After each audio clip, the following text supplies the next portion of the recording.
መንገድ ለመንገድ የሚደበድቡን ምኖች ናቸው?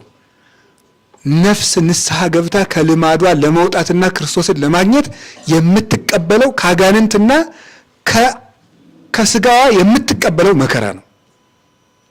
ለዚህ ነው እኮ መጸለይ ስንጀምር ሀብታችን መጥፋት፣ መጸለይና መጾም መስተካከል ስንጀምር የሆነ ነገር መጉደል፣ ሌሊት መቃዠት፣ መከራ ማየት፣ እግዚአብሔርን ቀረብኩ ስንል በስጋችን መጉደል የሚገጥመን ለዛ ነው።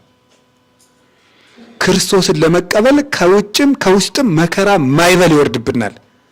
እሱ ደግሞ ዝም ይላል። ለምን? በደንብ እሱ እስኪናፍቀን ድረስ።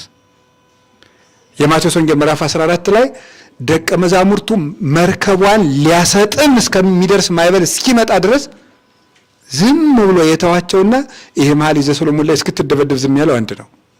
እዚያ ዝም አለና መጨረሻ ላይ ሊጠፉ ልንጠፋ ነው ስንሉ በባህሩ ላይ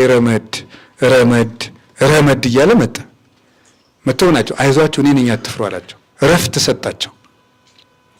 በትክክል ደቀ መዛሙርቱ ከሱ ጋር የመኖርን የእረፍት ጣዕም እንዲገባቸው ነበር ማይበሉ እንዲያስጨንቃቸው ያደረገው።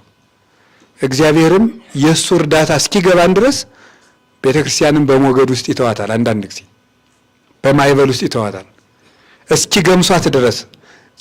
ልብሴን ገፈፉኝ ክብሯ እስኪዋረድ ድረስ እግዚአብሔር ዝም ሊል ይችላል። መሳቂያ እስከምትሆን ድረስም ዝም ይላል።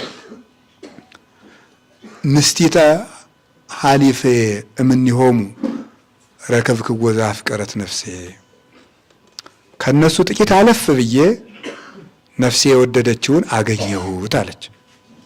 መከራው ጥቂት እልፍ እንዳለ ግን ክርስቶስን እናገኘዋለን።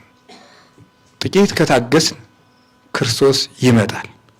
ለደቀ መዛሙርቱ ማይበል እንደደረሰላቸው ለቤተ ክርስቲያን ሞገድም ይደርስላታል። እነዚህ እረኞች ለደበደቧት እንደደረሰላት